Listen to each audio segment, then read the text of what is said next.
Who are the top waiver wire pickups this coming week, and which injuries do you need to know about in fantasy? I'm about to break it down for you. Now, it wouldn't be an injury report without a Minnesota Vikings, so let's start with that.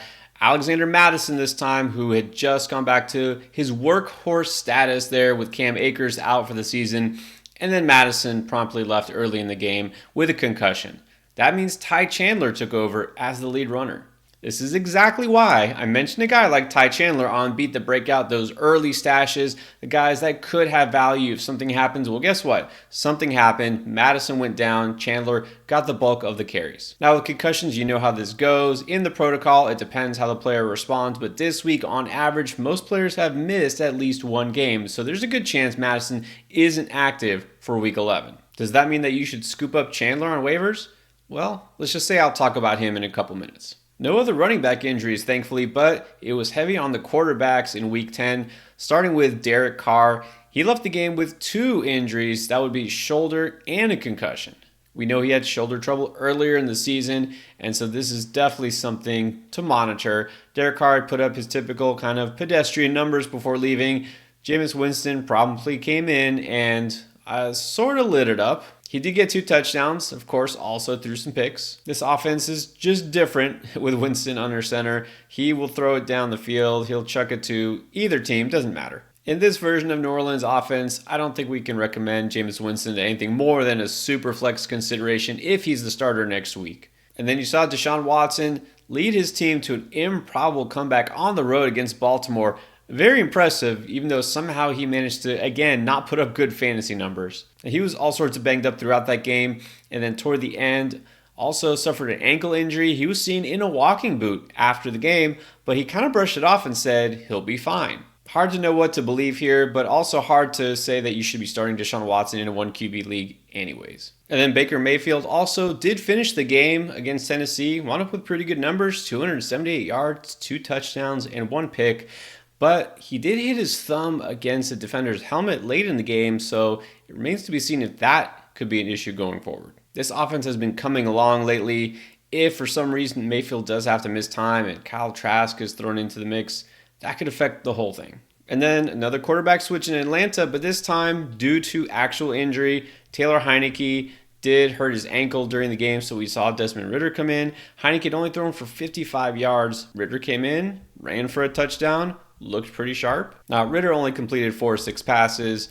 He did run in for a touchdown, but Cardinals still want to beating the Falcons in this game. Atlanta is on bye next week, so have time to see who will be the starter heading into Week 12. And then, as if his weekend wasn't bad enough already, Michael Thomas suffered a knee injury also in Week 10. This is another one I just have to inform you of, but again, at this point, you're still rostering Michael Thomas or thinking about starting him. We need to have words. And if you haven't tried Underdog Fantasy yet, we also need to have a talk. What are you waiting for? You can sign up right now and use promo code ENDGAME, get a 100% deposit match up to $100.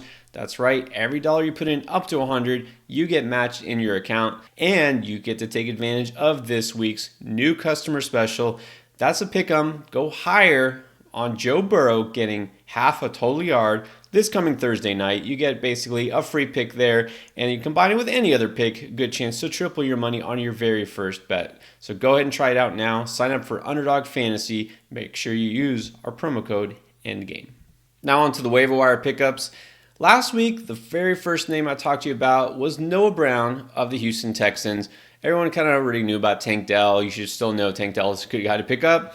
Noah Brown exploded again this week. I'm not going to talk about him again because I have already done that, and hopefully you already picked him up. Now, I will have to talk about a running back I was reluctant to mention him a couple of weeks ago on Beat the Breakout as a stash candidate. Well, if you stashed him, you're also pretty happy for rolled him out in Week 10. Devin Singletary, the former Buffalo Bill, finally the first Texans running back to have a good game this season. Dameon Pierce has been out a couple of weeks with an ankle injury. Singletary last week filled the role and did nothing. Nothing to make us think that this Texans running game would do anything positive. Well, it finally happened against the Bengals, no less. 30 carries, which by itself is pretty amazing, and 150 yards on the ground, including a pretty long touchdown run. Texans were one of the worst rushing offenses in the entire NFL, and Singletary himself had been nothing special even before coming to Texans, let's face it. a guy that was let go by Buffalo because he couldn't be the lead guy there. This week, whatever happened, it worked. And next week, it could be even better because it gets to face the Arizona Cardinals, who are the third worst in terms of giving up fantasy points per game to running backs. Now, it's possible Pierce does come back. Not sure what his health status will be at the moment, but you've got to think Singletary will have the lead role here. So again, it looks like at this point he's going to have some value. I recommend if you need a running back, pick him up. But now let's get back to Ty Chandler in Minnesota. Looks like he will be the guy, again, assuming that Madison is out next week. Now, Ty Chandler, also a guy I mentioned as a stash just a couple of days ago for this very reason. Now, he was good, not great, in place of Madison when he played. 15 carries, 45 yards, did score a touchdown, his first. Minnesota also a team that just hasn't been really that effective running the ball no matter who's been back there. So can't call Chandler a breakout candidate. I don't feel like this is the guy who's going to get a super heavy workload. And also now they have a quarterback in Josh Dobbs. That is a pretty good runner himself. So that steals a little thunder from that running back room. But in all, look, you got a starting running back who's going to get mainly all the carries there. That is valuable. It's worth having. It's also worth preventing somebody else from having on waivers.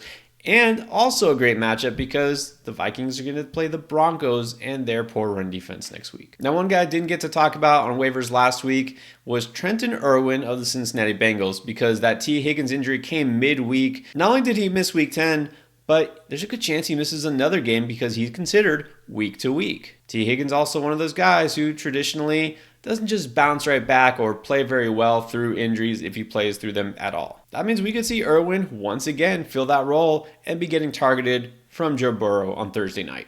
And this past week, if you streamed Irwin, you're pretty pleased. Went for a long touchdown right away, the very first score and the very first drive of the game, a 32-yard grab. Only wound up with 54 yards on 2 catches, but he almost and probably should have had another touchdown. Back in week 5, also when Higgins was out, he went for 8 catches and 60 yards. We have seen Irwin do this a couple of times. Also last year had himself a couple of shining moments, so we know what he can do when he's called on. Now it is a tough assignment because on Thursday they're going to play the Ravens in Baltimore. Look, both Cincinnati and Baltimore are coming off of really bitter, disappointing losses this week. We'll see who bounces back, but you also have to figure a guy like Irwin benefits because the defense has to give so much attention to Jamar Chase. Irwin is a guy who maybe not going to be a target hog, but get those deep shots downfield, make big plays. That's always valuable. And then that other Ohio team also has a receiver I need to mention. I think I might be ready to buy back into Elijah Moore. Now, Elijah Moore is a guy I was all in on this preseason, this draft season. I mean, he's a guy who's just so effective at getting open. And that's why I was so disappointed that he did nothing early this year. In fact, really, just to face it, all this year has done basically nothing for fantasy to help you win. Now, part of that is just the quarterback situation. We've seen Deshaun Watson in and out of the lineup, PJ Walker in and out. We even got to start from the rookie quarterback. And Watson, even when he's played, you can tell he's just not 100%. I mean, even this game where somehow led the team back to win, he's not putting up great numbers, but he did manage to finally find Elijah Moore. He targeted him 7 times, went for 5 catches, 44 yards, and a touchdown. The yardage wasn't huge, and I don't want to overreact to a touchdown, but I like seeing that target share, and we do know that they just traded away DPJ, that's Donovan Peoples-Jones, and so somebody else has to step up. You know, you look at a rookie like Cedric Tillman, he's getting more field time, but he's really not getting targets. There's really nobody else who's stepping up. I think it just might be more Elijah Moore. So I won't go so far as to say I'm recommending him as a starter, but I do think he's a guy worth stashing now at this point, could see his role increase. I've always believed in him in terms of talent. So if Deshaun Watson can just stay healthy, the Browns have a actually pretty favorable schedule down the stretch here. Moore could be a nice floor play at flex in PPR leagues. And now I feel like I have to talk about another veteran that I had pretty much had given up on. Last week, Brandon Cooks did nothing for you, and meanwhile we saw second-year man Jalen Tolbert step up. So naturally has his biggest game of the season, first big game as a Cowboy. In week 10, he caught 9 of his 10 targets for 173 yards and a touchdown. That means only Keenan Allen had more yards this past week. Now, I realize this was the Giants, a way overmatched Giants team. So again, don't want to overreact to one stat line, but you also have to look at the fact that before the Eagles game, he had also had a decent game the week before. And in 3 of the last 4 games, he has scored a touchdown. But the main thing here is the fact that this Cowboys pass offense is just on fire. I want any part of it. That's why I thought I'm going to stash Tolbert. I'm going to look at Brandon Cooks now. Jake Ferguson looking like a strong start. Dak is playing at such a high level. Brandon Cooks is going to continue to be part of it. I'm going to want in on him. All right, now a young receiver that I think I'll finally give some attention to. I've been holding out on Quentin Johnston because I hadn't seen him do anything of note. Finally, I think I saw enough to make me say, all right, I'll pick him up. And again, the stat line not super impressive here. 4 catches, 34 yards, did score a touchdown, but he caught all 4 of his targets. And realistically, behind Keenan Allen, who continues to just be amazing, it looks like he is the number 2 guy. Now, Jalen Guyton did also put up a very similar stat line, also caught a touchdown. Talked about Guyton just a few days ago.